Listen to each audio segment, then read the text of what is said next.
Hoje aqui no Mirella Convida, o assunto é sério. Vamos falar. A maioria das famílias brasileiras educam seus filhos homens de forma diferente. Homens não participam das tarefas domésticas, sobrecarregando a maioria das vezes as mulheres.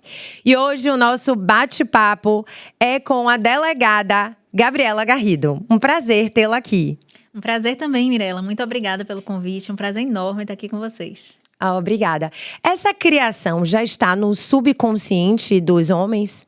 Olha bem, o machismo, a cultura da prevalência dos valores do macho realmente está entranhada no seio da nossa sociedade. Isso não acontece só no Brasil, mas acontece em muitos países. E, infelizmente, o nosso país ele tem essa cultura muito evidente, né? Tanto que as estatísticas que o Brasil apresenta interferem diretamente nas classificações de índice de desenvolvimento humano. Ele ostenta o 5º lugar em número de feminicídios, o que é uma coisa bastante vergonhosa para o nosso país. E isso provém mesmo da nossa cultura, do fato de você estar sempre ensinando as crianças desde pequena, até pela transmissão, assim, não é por maldade, é por uma inserção cultural que as famílias fazem essa diferenciação educacional, fazendo com que o homem ele cresça entendendo que ele tem mais direitos do que as mulheres, que ele é superior às mulheres e que ele deve ser servido por essas mulheres. Isso faz com que ele veja a sua companheira, a sua namorada, a sua esposa, como um objeto de propriedade dele. E isso fomenta efetivamente as situações de violência nos relacionamentos. Claro, para todas as mulheres que estão nos assistindo agora, qual a primeira dica quando ela começa um relacionamento de alguns sinais abusivos? É muito importante que a gente fique atenta aos sinais. Por quê? Porque a nossa cultura também, ela estimula que a mulher acredite que determinados comportamentos abusivos e sinalizadores de possíveis violências são considerados normais. Por exemplo, nós temos o hábito de considerar o ciúme uma prova de amor. Isso é uma questão cultural. Isso é dito nas músicas, isso é dito nas novelas. Então, nós crescemos acreditando nisso. Então, quando um homem ele invade a nossa privacidade, ele quer tomar conta excessivamente da nossa vida, muitas vezes nós justificamos isso como o homem me ama, ele está se importando comigo, né? Então, nós aprendemos, a gente tem que começar a ensinar para as nossas crianças que a premissa fundamental do amor é o respeito. E quando não há respeito, a gente já está vendo um sinal que aquilo ali pode evoluir para uma situação abusiva. Então, o excesso de controle, ele fazer você desacreditar de você, ele desvalorizar você, ele pegar características suas que te incomodam. Por exemplo, seu peso, seu cabelo, qualquer coisa que te incomoda. Todo mundo tem alguma coisa que incomoda, né? E ele sempre está reforçando isso para diminuir a sua autoestima. Ele fazer você se sentir culpada por coisas que ele fez e não que você fez, como se você fosse culpada pelas reações dele. Né? Tipo assim, eu só fiz isso porque você estava com essa roupa, eu só fiz isso porque você me disse isso. Ele é adulto, ele faz isso porque ele faz isso, né? O homem abusivo, ele é o sociopata? É o narcisista? Às vezes sim, mas nem sempre, né? Existem homens que não têm nenhum tipo de transtorno psicológico e por estarem inseridos nessa cultura, eles se sentem muito à vontade em exercer esse tipo de controle e não valorizar a vontade da mulher. Você quer ver um sinal que, assim, já foi até de um crime que eu participei da investigação e que é muito difícil de reconhecer, terminou o relacionamento. Esse homem nunca tinha agredido essa mulher. Isso foi um feminicídio, tá? Ele nunca tinha agredido essa mulher, ele nunca tinha agredido ninguém. Geralmente, inclusive, é bom ressaltar que o agressor doméstico, ele é considerado aquele cidadão de bem, embora a palavra ultimamente esteja bem pejorativa. Mas é assim, aquele cara que é trabalhador, que ele não tem envolvimento com outros crimes, que ele não tem outras passagens policiais, né? Então, assim, é aquela pessoa que socialmente ela é bem vista, mas em casa o comportamento dele é diferente. Com a companheira, o comportamento dele é diferente. E esse sinal que eu vou falar desse crime é o seguinte: ele nunca tinha tido, ele era esse agressor padrão, assim, que nunca teve nenhum tipo de comportamento agressivo, nem com a companheira. Ela terminou o relacionamento. E ele não tinha comportamento agressivo, ameaçatório, tanto que não tinha registro de queixa, não tinha nada. Mas ele se percebia pelas atitudes dele que ele não respeitava a vontade dela no término. Por quê? Ela ia no aniversário de criança, olha ele lá. Ela ia na missa, ele estava atrás. Ele vivia seguindo ela para todos os lugares que ia. E assim, inclusive as pessoas até ridicularizavam ele, me mostraram alguns filmes ele chorando, pedindo para ela voltar. As pessoas entendiam isso como assim aquele cara que está sofrendo, apaixonado pelo fim do relacionamento. Mas quando ela estava dizendo para ele terminantemente que mesmo ele querendo um relacionamento, ela não queria, ele demonstrava com essas atitudes que ele não respeita a vontade dela, que ele não respeita o querer dela. Então, chegou a um ápice que ele acabou por vitimá-la. Não tinha queixa prévia, não teve agressão física anterior, não teve nada. O sinal mais pungente, realmente, de que pode resvalar para uma violência mais grave é você atentar se esse companheiro lhe respeita ou não. Nas pequenas atitudes. É assustador, vou beber uma água. Bastante. É bastante assustador mesmo. Porque, assim, são coisas que a gente está acostumada culturalmente a ver como normais de um relacionamento. Mas eu nunca soube, assim, disso, de uma pessoa não dar um sinal. Ou seja, era um sinal, ele dava, mas velado. Pois é. Assim, a falta de respeito pela vontade da mulher é um sinal importante que, às vezes, a gente subestima. Exatamente. Né? Exatamente. O problema é você subestimar. Você nunca deve subestimar seu companheiro. E, assim, acreditar muito nos seus instintos, sabe? Se você percebe que naquela relação tem alguma coisa errada, procure alguém, procure um psicólogo, procure uma amiga mais experiente, com a cabeça mais aberta, alguém que você confie inicialmente e fale sobre isso, sabe? Não fique para você, porque muitas vezes a mulher, como ela é muito responsabilizada ainda pela manutenção dos relacionamentos e como a manutenção dos relacionamentos tem um impacto social muito grande na vida da mulher, ela tolera determinadas coisas para não abrir mão daquele relacionamento, como se aquilo fosse normal, e não é. Então, a gente tem que começar a ensinar as nossas meninas a perceber isso, a se perceber como indivíduos e a não aceitar esse tipo de desrespeito. Tipo, você não vai sair com essa roupa, eu preciso ter a senha do seu celular, você não pode andar com esse amigo. Uma característica bem grande do abusador é que ele vai também isolando a vítima. Então, ele vai falar mal de seus amigos, ele vai falar mal de seus parentes, porque ele quer você isolada, né? Ele quer ser a única fonte de afeto, porque quanto mais dependente dele você está, mais difícil para você é sair desse relacionamento. Então, é um jogo psicológico bastante perverso e que a gente tem que estar muito atenta, porque muitas mulheres que eu converso, elas falam assim que elas demoraram de se dar conta desse jogo psicológico, exatamente porque a gente está inserida, como você disse no começo, numa cultura machista, onde isso é considerado um relacionamento normal. Né? Claro, com certeza. Sobre as redes sociais, a paquera hoje começa nas redes sociais, né? Segue no Instagram, curte uma foto, manda um direct, aí vem o WhatsApp. O abusivo, ele já dá esses sinais? Nem sempre. É muito difícil que esses sinais apareçam no início do relacionamento. Como dizia minha avó, moscas a gente atrai com açúcar, não com vinagre, né? Então, no começo… São tudo flores. As pessoas costumam ser sedutoras, elas costumam ser educadas, só que elas não conseguem sustentar durante muito tempo. Protótipo durante muito tempo. Aos poucos, elas vão dando sinais que a mulher pode ir percebendo. Só que é como eu disse, muitas vezes essa mulher ela acredita que aquilo é normal do relacionamento, ou chavão, todo homem é assim, esse comportamento é assim, melhor com ele do que sozinha, né? Sim. Porque tem um peso social grande para a mulher, ela está no relacionamento. Infelizmente, a mulher ainda recebe determinadas discriminações sociais por não estar no relacionamento, que é considerado normal, né?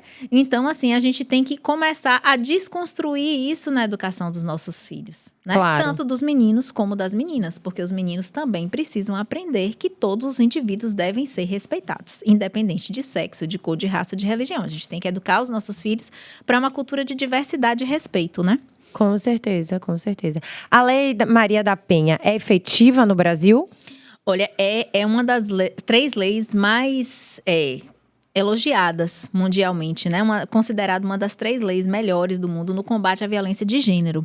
E aí, assim, o único senão que eu digo à Lei Maria da Penha é o seguinte: ela prevê a criação de políticas públicas diversas, né? Porque ela é uma lei tanto preventiva, protetiva, não tem só a parte criminal, como muitas pessoas pensam.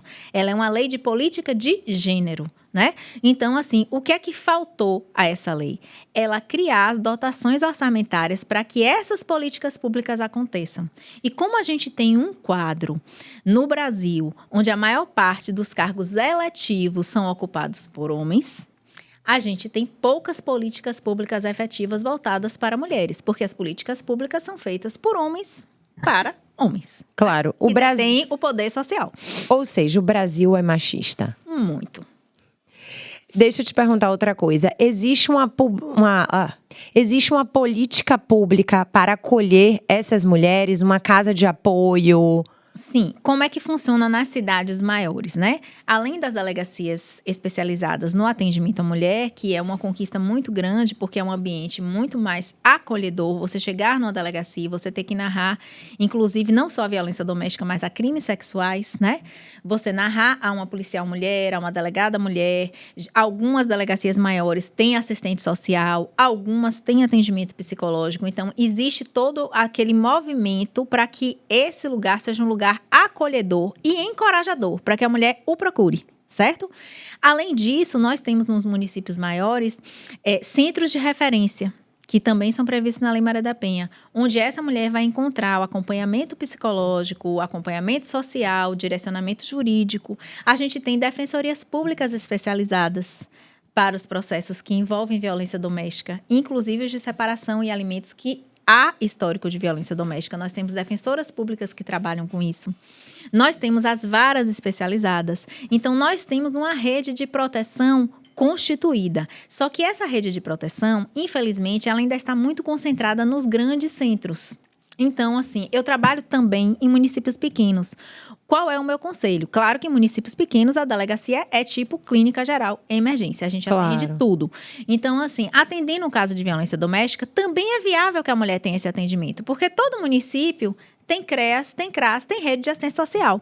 E a gente pode fazer parcerias com essa rede de assistência social e encaminhar essas mulheres, inclusive solicitando relatório psicológico para comprovação de violência psicológica ou outras coisas que a gente precisar desses profissionais. E sempre, em todas as cidades pequenas que eu trabalhei, a rede municipal abraça muito. Basta que o profissional procure, faça esse link e esteja aberto a isso. Então, na verdade, assim, uma mulher sofreu esse abuso em casa hoje. Certo. Aí ela faz como? Ela vai na delegacia? Vai na delegacia, registra uma ocorrência. Se for do interesse dela, ela já solicita a medida protetiva. Essa medida protetiva ela tem que ser encaminhada para a justiça em 24 horas. Na medida protetiva pode-se prever que o homem saia de casa ou que ela possa sair de casa, depende do que ela vai querer. Pode, se ele estiver oferecendo perigo aos filhos, suspender-se as visitas até que o processo tramite, né? Pode ser um afastamento, ele ter que ficar a determinados 500 metros, 180 metros dessa mulher, né? Pode ser a proibição de frequentar determinados lugares, suspensão de porte de arma. Então, existem vários que vai depender do caso, né? Da necessidade daquela mulher, naquele caso, com aquele homem, que a gente pode estar solicitando à Justiça Comum a cautelar para garantir a integridade física, psicológica e emocional daquela mulher durante o andamento do processo. Então, ela já vai, já pede a medida protetiva e já pode, no mesmo tempo, ser encaminhada para esses serviços, que eu acho fundamental. Porque, assim, o violador doméstico, o agressor de mulheres, é uma pessoa com quem essa mulher ela tem um vínculo afetivo. Ela tem uma história. É isso que eu queria lhe perguntar. Ela vai até o fim? Qual a porcentagem disso ou não? A gente não tem uma porcentagem disso, mas a lei, alguns crimes, ela permite que a mulher não vá até o fim, se assim ela não quiser, certo? Outros não. Por exemplo, um crime de lesão corporal, independente da mulher querer ou não, a polícia precisa concluir o procedimento e encaminhar para a justiça. Mas crimes como ameaça, como calúnia, a gente tem condição da mulher desistir. O que é importante, muitas vezes essas mulheres elas não têm, Mirella, nem o apoio da própria família, porque a família também está inserida nessa cultura. E como eu disse anteriormente, esse homem, ele não é aquele agressor comum. Né? Não é um bandido, como se diz no popular. Sim, né? Sim, ele não rouba, ele trabalha, então, ele é um trabalhador. Qual é a desculpa, assim, que as famílias dão para essas mulheres? Elas falam assim, não, mas... E elas dão para elas mesmas também, porque assim, não, o violador doméstico, ele não é só o violador doméstico. Ele tem momentos bons com essa companheira também, né? Porque se fosse tudo ruim, era fácil sair. Só que o ciclo de violência, ele oscila. né? Ele vai do momento de tensão, aí tem a eclosão do ciclo e depois volta para a fase de lua de mel. E aí, na fase de lua de mel, a pessoa que gosta e que está inserida nesse contexto cultural, ela se ilude, ela alimenta essa expectativa, porque, no fundo, essa mulher, ela não quer que esse cara seja preso, que ele seja punido, ela quer que ele mude. Claro, porque é o pai dos filhos. Pois é o companheiro, é a pessoa com quem ela projetou uma vida, com quem ela teve os sonhos, né? Com quem ela se relaciona intimamente. Então, assim, é uma situação extremamente delicada e o profissional que trabalha com isso, ele tem que ter essa consciência, esse amparo. E, inclusive, assim, essa aceitação. Por exemplo, eu sou uma mulher muito prática, muito decidida. Então, assim, para mim, no começo, quando eu comecei a trabalhar só com violência doméstica, a maior dificuldade que eu tinha era a desistência. Porque eu não conseguia aceitar, compreender, entendeu? Eu achava que tinha que ir assim. Só que hoje eu compreendo que cada mulher tem seu tempo. Isso me ensinou a ver esse lado das outras mulheres que não são assim tão práticas como eu, entendeu? Claro, claro. Então, assim, é muito delicado, né? Porque o ambiente que ela foi criada, o ambiente social que ela convive, a questão religiosa tem um peso grande, né? A gente, inclusive, tem que começar a chamar mesmo os líderes religiosos para esse debate, para esse entendimento, para esse esclarecimento, para que eles não continuem fomentando que essas mulheres continuem em situações de violência e falando que ela tem que orar e que a mulher sabe edifica o seu lar, como se a culpa sempre fosse dela, do homem ser assim, né? Claro. Tem uns que propõem, inclusive, que ela faça jejum e oração para o homem parar de ser agressivo, como se fosse uma coisa que dependesse dela. A oração é ótimo, mas assim, o cara precisa querer, né? Claro. Normalmente, o cara, ele bebe e faz isso ou é normal? Às Ele bebeu água e… Às vezes. Agora, sim, as pessoas querem justificar na bebida, Mirela. E isso também é outro mito que a gente tem que desmistificar. Olhe bem, se fosse a bebida por si só que fizesse o cara ficar agressivo, ele brigaria no bar. Ele não esperaria chegar em casa para bater na mulher e nos filhos.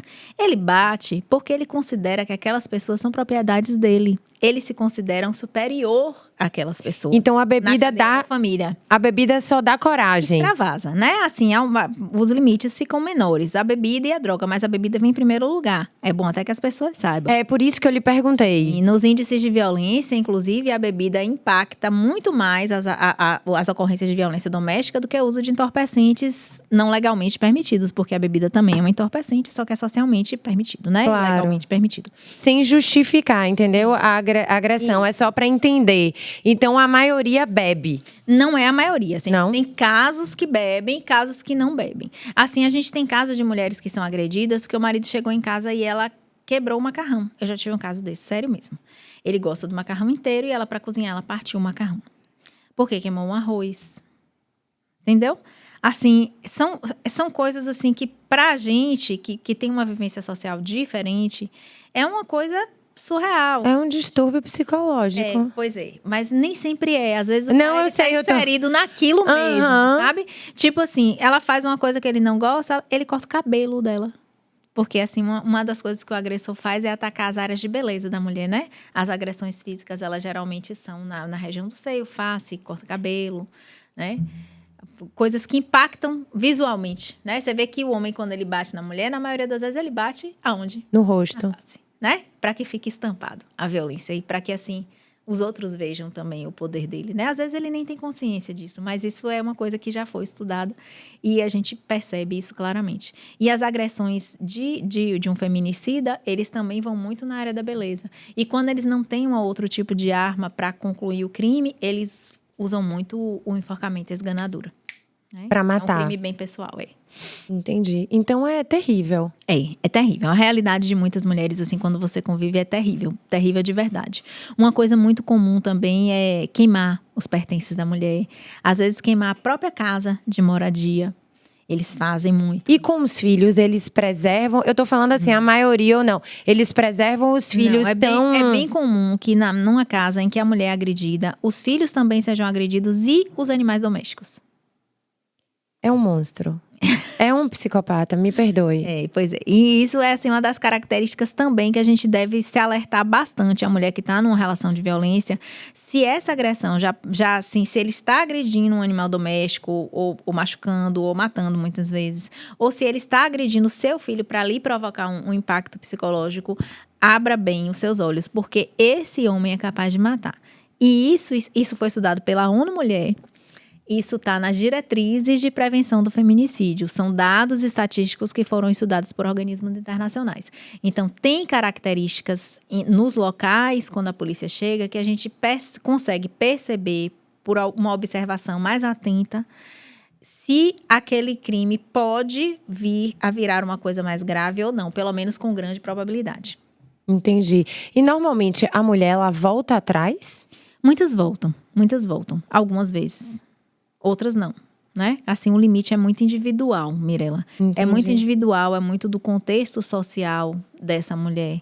E eu não estou falando do contexto social na parte de dinheiro, não. É isso que eu queria te perguntar. Inclusive porque as mulheres que têm uma condição socialmente mais favorecida… Elas não falam, ricas, né? Elas dificilmente procuram a delegacia, porque existem outros interesses envolvidos e também porque elas têm uma rede de apoio paga que elas podem acionar.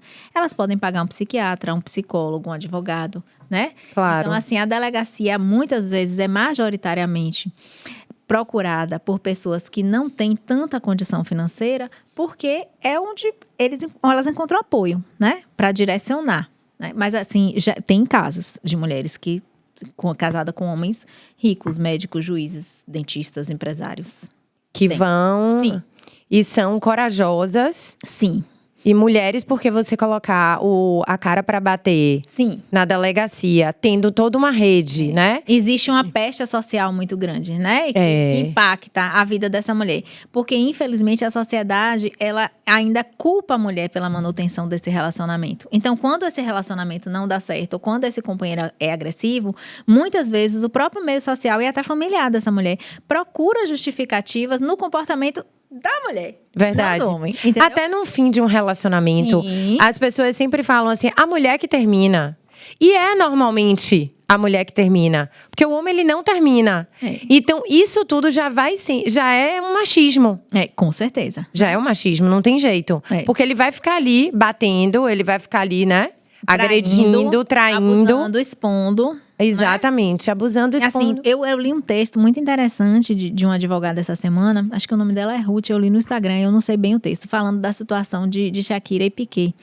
Assim, o quanto o peso social de um comportamento de traição é diferente para um homem e para a mulher. Você vê, ele ganhou 2 contratos. Doutora Gabriela, uma mulher é agredida a cada 4 horas no Brasil? Sim, a gente tem essa estatística bem vergonhosa. A gente tem um registro de boletim de ocorrência de violência contra a mulher a cada 4 horas. Então, realmente, a gente precisa, como sociedade, solicitar e tomar providências também, né? Porque a gente não pode ficar só esperando que venha de algum lugar. Quem sabe o homem de um disco voador, como diz a música de Caetano Veloso. A gente tem que botar a mão na massa também e realmente cobrar esse tipo de política pública educacional. E as pessoas não falam sobre isso, né? Não. É assustador. Eu estou aqui conversando com você, assustada. Espero que esse videocast, esse podcast, chegue para todas as mulheres do mundo, que elas possam assistir, entender e absorver, gente. Porque eu tava lendo aqui para te entrevistar sobre abuso sexual. Primeiro, no ranking, tá o pai biológico. Sim.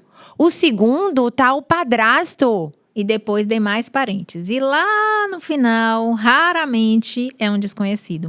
Então, as pessoas ficam, na verdade, com medo das crianças fora de casa, mas a maioria das vezes o perigo está dentro de casa, no seio da família. Então, isso é uma situação muito perversa, né? A gente também tem índices alarmantes em relação à exploração sexual infanto-juvenil. A gente só perde para a Tailândia. Caramba! Para a Tailândia. Tá feio pra gente. Tá feio. Tá bem feio. Você tem algum caso, assim, de abusador sexual que você possa comentar aqui? Já vi muitos casos e muitos casos de pai. E, assim, o que mais me chama atenção é… assim, como um estudo sociológico mesmo do fenômeno, é o seguinte, é que a gente percebe que a maioria dessas mulheres, que são as mães dessas meninas, dessas crianças e adolescentes, elas se posicionam contra a filha, como se fosse uma competidora. Como se a culpa fosse da menina, né? Entendi. Casos de meninas de 11 anos que são abusadas pelo padrasto e a mãe acha que é porque a menina estava saindo do banheiro de toalha, ela estava provocando, ela vê a filha como uma rival, ela não entende esse local de acolhimento e proteção que ela precisa ser. Por quê? Porque ela é ruim? Não. Porque ela foi criada numa sociedade que estimulou isso, que supervalorizou a presença deste homem dentro de casa, que supervalorizou para essa mulher a existência de um companheiro, que isso é uma validação social muito grande para ela. Então, assim, ela não consegue ver a dor da filha, porque no fundo ela não está vendo a dor dela, sabe? Eu já atendi meninas grávidas do pai. Essas crianças, elas pedem socorro como?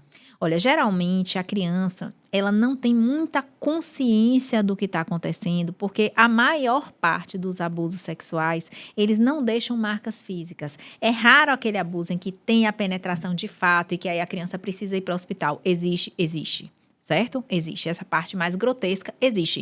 Mas a maior parte dos abusos, eles são mais sutis.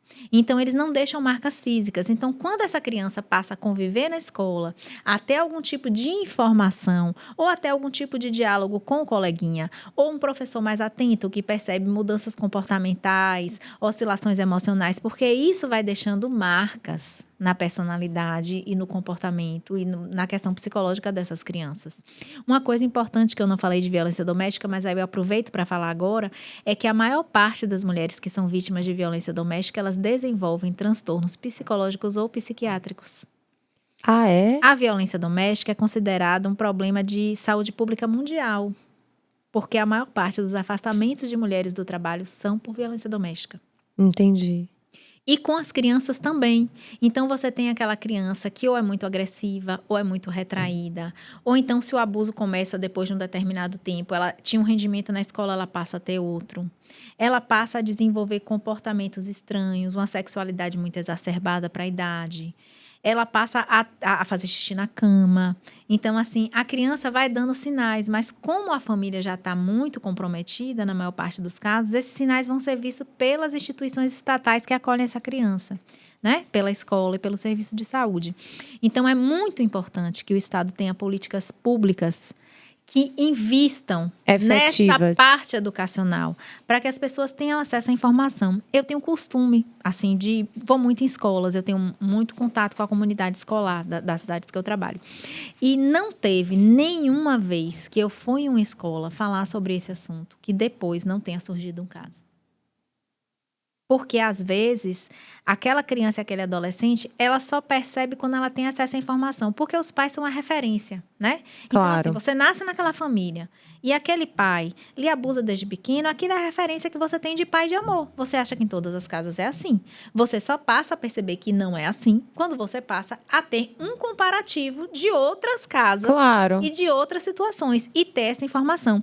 Então, quando a família está nesse nível de adoecimento, é muito necessário que a gente tenha uma ação estatal efetiva para a proteção dessa criança, né? Com acionamento de conselho tutelar, de órgãos de proteção, da própria polícia, porque essa criança não vai encontrar apoio nessa rede familiar. Eu entendi completamente.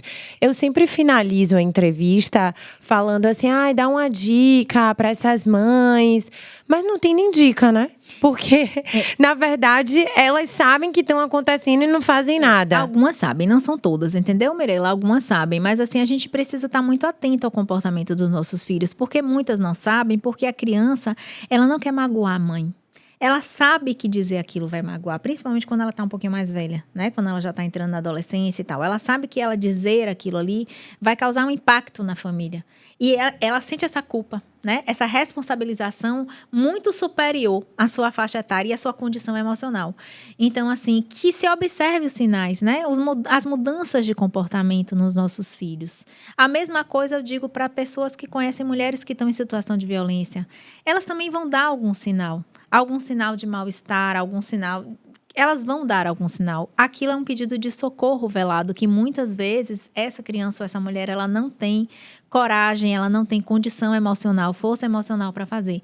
Então, é muito importante. A parte mais importante, se você conhece alguém que está numa situação dessa, principalmente se essa pessoa é criança, você aciona logo os órgãos de proteção, porque realmente não tem o que você discutir, né? Mas se é uma mulher, se é uma adulta, é você ter uma escuta ativa sem julgamento. né? Então, assim, às vezes essa mulher ela não tem com quem falar sobre isso. Porque o que é que a gente vê? A gente vê só a divulgação dos relacionamentos maravilhosos, das grandes declarações de amor, da foto toda. Fotos no Instagram. Maravilhosa. Então, assim, ela acha que ela é incompetente, que só ela não teve condição de ter aquilo.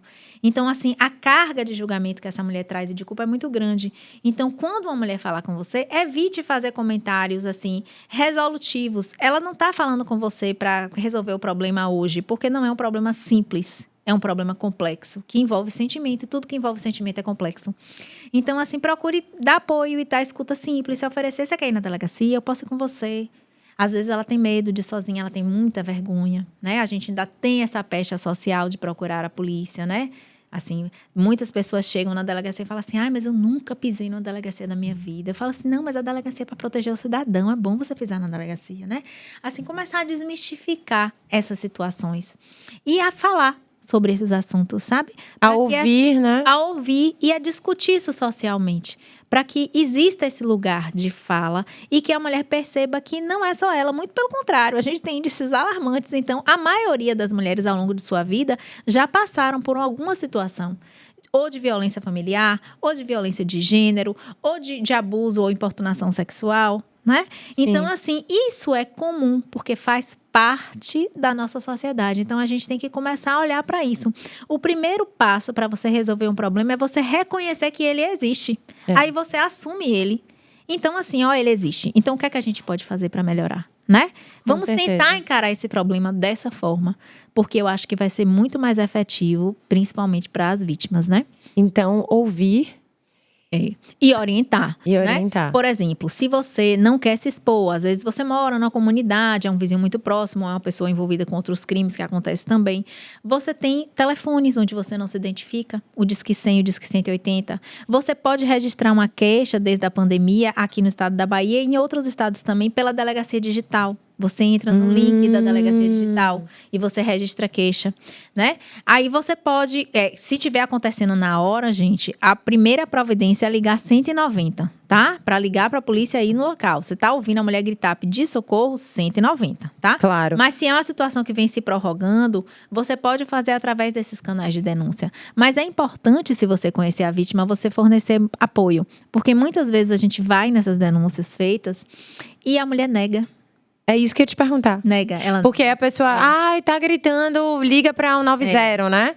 Chega lá, abre a porta, não tem nada, não. Pois é. Porque ele vai estar ameaçando ela, nega, né? Mas assim, o policial também ele é treinado para perceber as situações e saber que tem determinadas situações que ela tá realmente compelida a negar pela própria situação e conduzir, né? O próprio autor, a alteração, às vezes a ingesta de bebida alcoólica, a agressividade. Às vezes você abre a porta, a mulher tá com a cara roxa. Não tem como ela dizer que ela não foi agredida. Com certeza. Ela vai dizer porque ela não quer apanhar mais. E assim, ainda que ela não vá, né? Eu sempre... A gente tem um treinamento que eu faço com a juíza, que tem um projeto chamado Coração de Tinta lá, que chama a doutora Janine. E a gente treina as guarnições da Polícia Militar, que é quem atende essas primeiras ocorrências, né? Principalmente em horários noturnos, finais de semana. E a gente treina eles para reconhecer os sinais. Então, assim, a gente treina eles a fazerem perguntas adequadas. E também, assim, quando ela não quer ir, quando é uma situação que conseguiu apaziguar ali no momento, ele não ter essa frustração.